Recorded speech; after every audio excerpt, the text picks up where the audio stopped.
आज आपण घरच्या घरी मस्त क्रीमी सुमधुर लस्सी बनवली आहे। त्यासाठी अर्धा लिटर दूध विरजण लावलं होतं।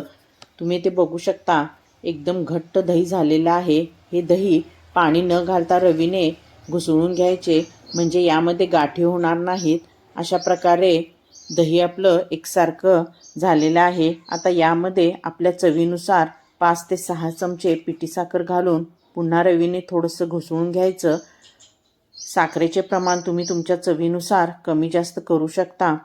लस्सी क्रीमी होण्यासाठी यामध्ये 2 ते 3 चमचे दुधावरची साय थोडीशी फेटून घालायची, म्हणजे लस्सी आपली छान क्रीमी होते।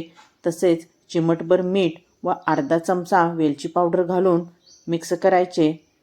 थोडा वेळ लस्सी फ्रीजमध्ये ठेवून थंड झाल्यानंतर त्यामध्ये ड्रायफ्रूटचे तुकडे घालून मस्त थंडगार क्रीमी लस्सी सर्व करायची। रेसिपी नक्की ट्राय करा।